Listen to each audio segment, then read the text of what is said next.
Hi and welcome to my overview of my track Invictus that I released on YouTube last week. If you haven't seen the track yet, I suggest you do so first by clicking on the link right here or in the description. Let's dive right into this. So this piece started when I bought Oceania, which is the choir library that I really enjoy and that really has changed my process writing for choir. Because very often choirs can do long notes very well, but then short notes that are quite aggressive, they can often be very hard. But for Oceania, I actually find this quite easy because it's very easy to play. So if I play long, plays longer notes. When I play short, it already plays these aggressive notes as well, which I really enjoy. It all started with this choir phrase.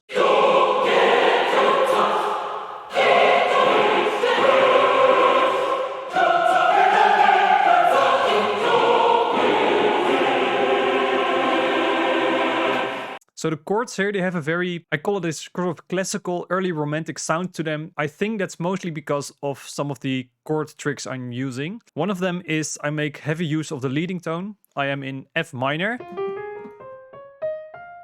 But very often when I have like a C chord, which is the 5, if we look at it in a harmonic way, I often raise the E flat to go to an F sharp, to have an even stronger pull back towards the 1. I think that's one of the cases why this sounds so classical or early romantic. And the other one is the heavy use of secondary dominants, which are built upon the same principle of using leading tones. Because what is a secondary dominant? I always say it leads to another chord. So for example, if we go to B flat minor, 4th chord in F minor,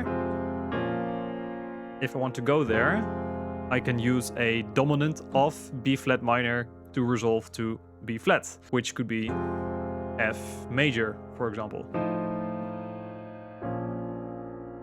And how does this relate to this leading tone principle? That's because if we were in B flat minor, the A that I'm raising to form this F major chord is the leading tone.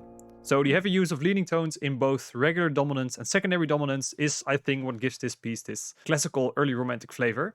So the chords are F minor, then D flat.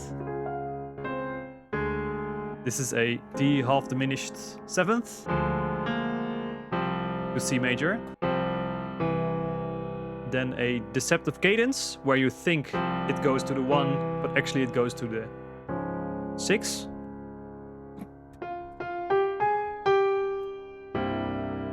C major, F minor, so regular 5-1 movement. Initially I wrote E flat, F minor, but then again by using these leading tones, raising the E to E flat to E natural, this pull towards F becomes way stronger, and I thought it would fit more within the context of the entire phrase, so that's why I changed it to. And then in the end, I go back with a B flat minor / D flat. The next chord is slightly different to what we had in the first time. First time it was D half diminished. But now I'm still using the D, F and A flat, but I make it like a G 9th, where the 9 is the A flat. And we're back home. One thing that I use here, that I use more often, is this movement in the bass of D flat to D to C. I use that more often throughout this entire piece, so keep an eye out for that. I divide this phrase into 4 parts. The opening, then it's the first chord movement, strong melodic statement, and the closing chord movement. Keep these 4 in mind because I'm going to use them when I talk about the orchestration of this section. How many notes do I use in the choir? That also depends on where I am in these sections. So the opening statement, everyone is on this F minor chord. Then when the chords start moving, I start to split things up between men and women. Then on the strong melodic statements, the choir is in unison and in octaves, just doing this melody, and then back towards the last chord movement, it is again, the notes start moving around between the different groups of men and women. And the same division comes back in the orchestration. When I orchestrate the opening, I use a lot of doublings of this melodic statement. We get to the second phase, chords start shifting, things start moving around. Some instruments double the melody and some of them start moving towards chord tones. Then when I have strong melodic statement, it's actually just the choir and some brass that does this melody, and the entire orchestra only does the the chords in the later half. And then in the end, again, chord movement. Orchestra also starts doing chord movement. Let's break this down more specifically. So if we look at the strings, they start off with the melody in violins and violas.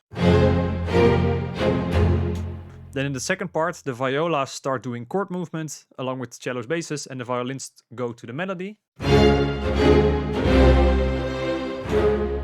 Strong melodic statement, third part, they only do the 5-1 movement in the chords.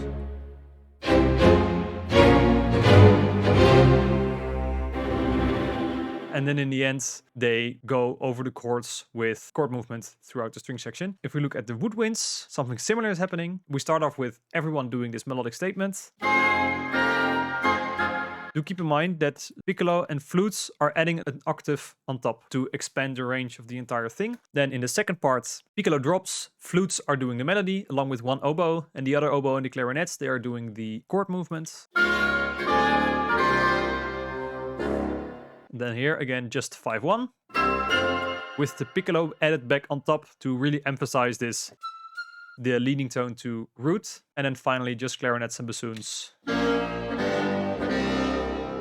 in the middle register filling out the chords. And then finally in the brass, we start with melody strong through the entire thing, where only the trumpets do something different. They introduce one of the building blocks of this piece, which is the repeated notes. After this, the trumpets go to the melody. Other brass parts are playing chords. In the strong melodic statement, trumpets stay on the melody and the trombones go an octave below, and the trombones add a second voice. And I really like this combination of the choir in unison with only the brass adding some power to it, adding this color and also having this extra voice. So here the trumpets briefly go back to their repeated note rhythm with the 5-1 movement that is present in the entire orchestra. So they briefly break off from the melody, and then go back to the melody for the final part, where it's trumpets on the melody and the others with chords. So let's move on to the first movement section. The chords here are rather stationary, and it's more about the movement that's driving the entire thing forward. When we build towards the climax, that's where the chords really start changing. But this is mostly based on F minor with some alterations in the bass most prominently, and usually around the 4th and the 8th bar, just to make some variation. And these bass notes also incorporate the movement that I spoke about earlier. So here this D flat D C movement is coming back, which is something we'll keep seeing throughout the entire piece.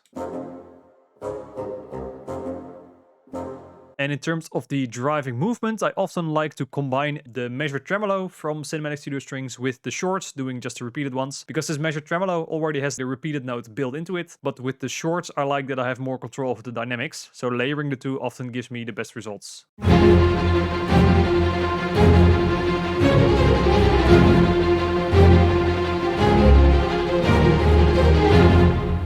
So that thing we just heard, this one.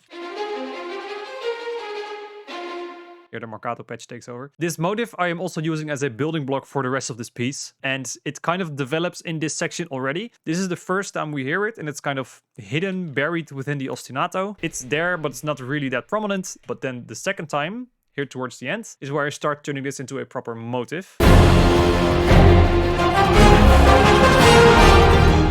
So here the choir enters on the same motif, the violins jump an octave up, and the brass enters. And what I like about these brass chords, the chord that we end up with is quite full. It starts on one chord and then moves to the next, but rather than just moving from here to there, I kind of let the first one linger a little bit. So here in the middle, we really have this nice, dense, full chord with those overlapping too.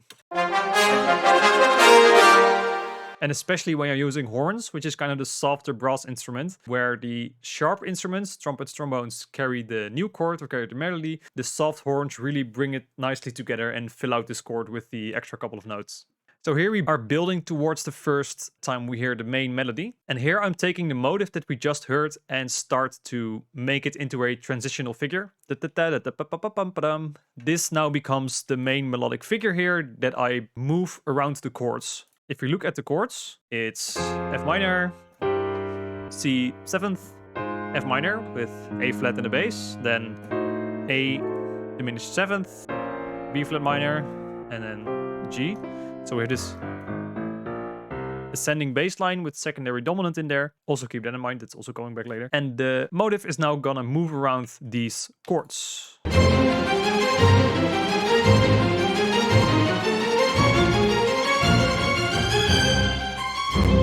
So what I'm doing here, I just have this ascending line, this motif, repeating it, but then the notes start changing so that it fits the chords that I'm using. Meanwhile, the brass, they are playing the chords, but they are using the repeated note motif from the opening, and now use that to play these chords. And what I do here to create some rhythmic interest is the trumpets, they have the one note that is common in all these chords, the C.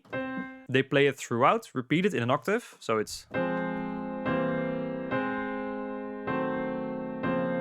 Here the C is kind of, it's the 9, but I like it.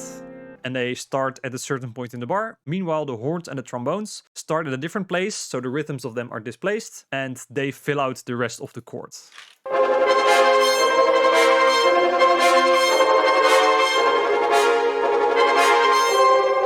The woodwinds are doubling what is already happening, with the clarinets doing the rising motif, bassoons doing the bass notes, and I added a trill on top of everything to bring it all together. A lot of it is moving, and there's not really something that binds everything together. So here in the choir, I just chose to have the chords with long notes, with the bass and octaves, and the women on top playing the chord notes.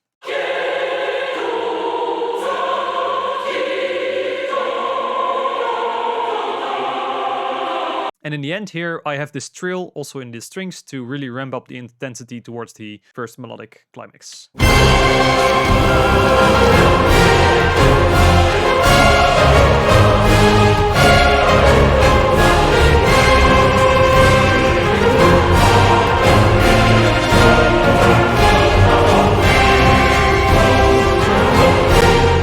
So this melody is a variation on the opening melody, but it is now in 3/4 instead of 4/4. I have a short video that shows how I rewrote this, but basically what I did, I take the defining elements of the melody, move them around to fit the new bar, and then fill in the gaps with new material or repeating material that was already there. So in terms of the harmony that's going on here, it's actually kind of a combination of what's happening in the opening and what's happening in the build-up towards this climax. The melody opens with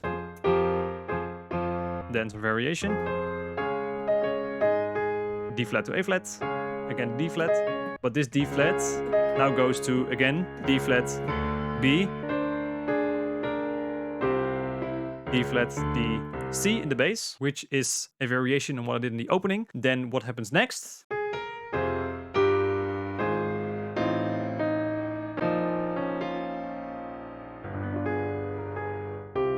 Here I have again the ascending bass line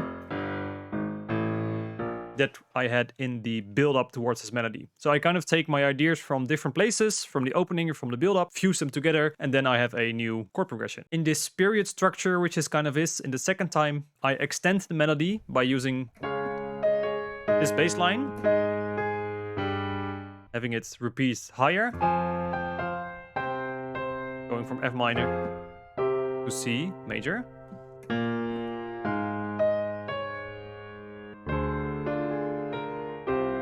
And then again with the D in the bass going to C, closing it off.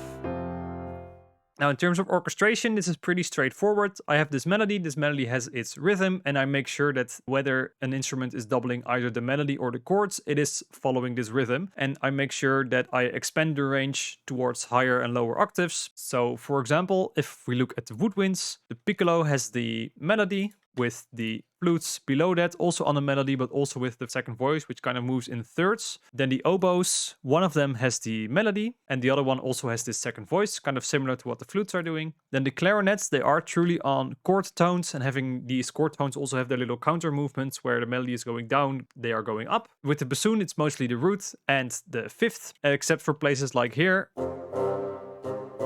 where we have this ascending line, and there the C is again the common note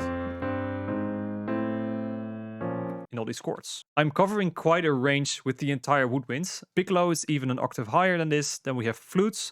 Then oboes an octave below with clarinets in this middle register. Then the bassoons below that, and contrabassoons also an octave lower. So I make sure that in the woodwind section in itself, I'm covering the entire range of the orchestra to really orchestrate this in a powerful way. And in the brass, similar things are happening. The only difference here is that the trumpets move between doubling the melody and playing their repeated note pattern in certain points.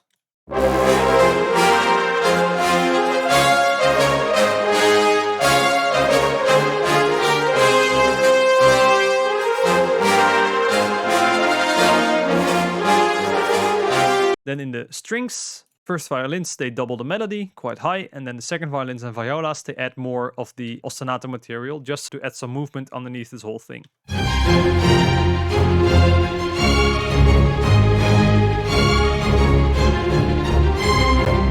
And this material is coming back from the section that we had before. Now, afterwards, we come to the second movement section, how I like to call it. And here I wanted to take this motif of the repeating brass notes and develop it further. So I chose to have the horns and the trombones split up as well. Each of them, horns, trombones, trumpets, now has their own place where they start and where they stop in the bar to create even more of this rhythmic interest going throughout the entire orchestra.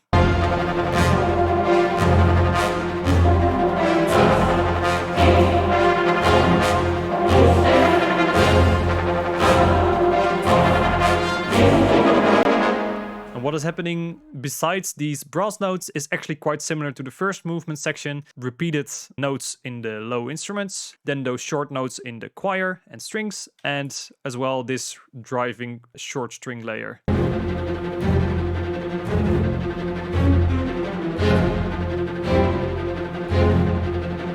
And this is not so different from what's happening the first time we have this.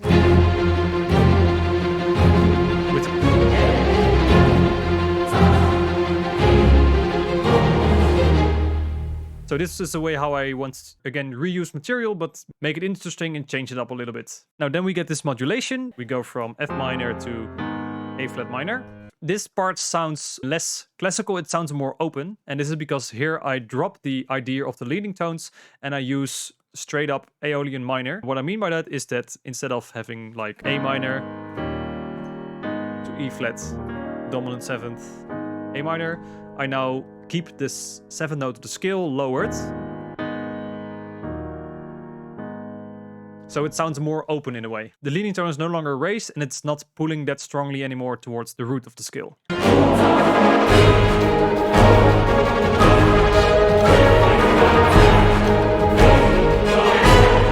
So if I would pull up the strings here, here it's the G flat. If I would have kept it the same, it would have been.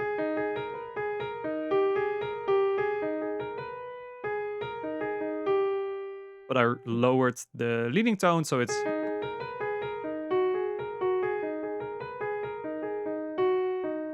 And I think it creates this nice open atmosphere and also again makes some variation with everything that we were hearing before and after. While we're at this top ostinato layer, you might have recognized it. It's again the rising motif that I used from the opening that I turned into a melody and now again use as an ostinato layer.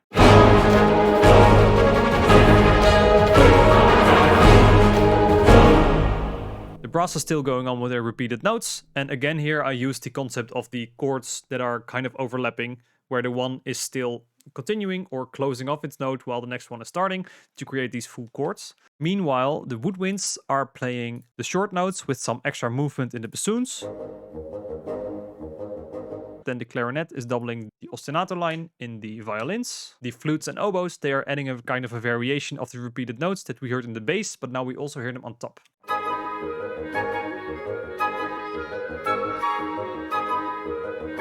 Now, towards the end of this section, I move back to F minor, and I use the rising motif as a kind of a hook to mask this transition.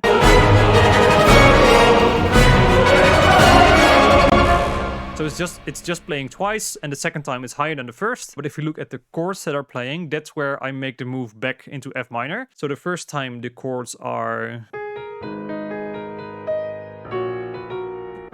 A flat minor, where we're coming from, to G flat major with the B flat in the bass, which is going to, I'm gonna call it C flat major because then it makes sense in the context of the entire thing, but this is also B major chord.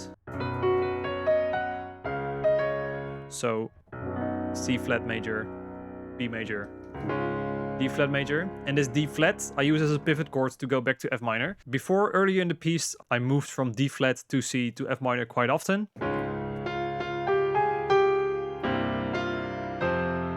And here I just use a D flat and go immediately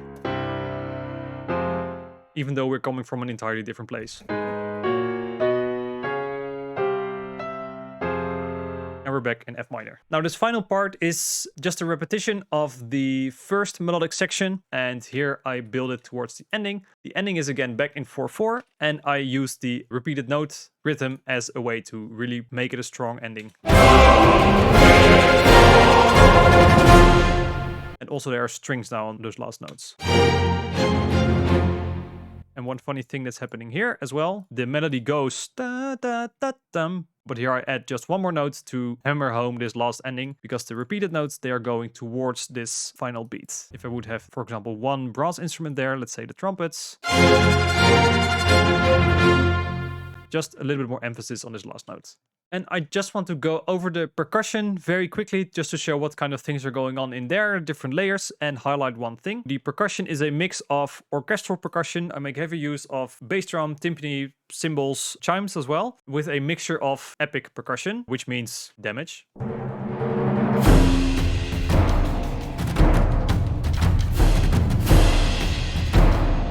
And it's a mixture between some high layers, some mid layers, and some low layers. One thing I want to point out is the snare drums here. Very often I use the snare drum to kind of emphasize this repeated note rhythm. And here I use it for both the trombone and horn rhythms as well as the trumpet rhythm. So this is a patch from Damage with different snares. One of them is doubling the first one, the trombones and horns, and the other one is doubling the trumpets. So together you have different snares, doubling different rhythms, and really tying those repeated notes together.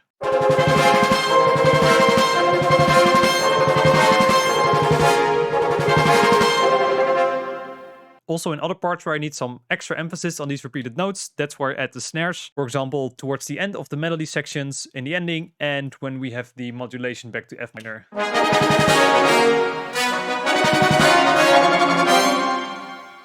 That's it. Thanks for watching. I hope you enjoyed this. If you have any more questions, things that I skipped or anything, feel free to leave them in the comments down below, and I'll make sure to go over those and answer any questions you still might have. I want to thank my patrons for their continued support. If you would like stems, MIDI files, full mixes of this track, and also to join live streams when I record these, do consider checking out my Patreon in the link down below. Don't forget to like the video if you did and subscribe, and I will see you in the next one.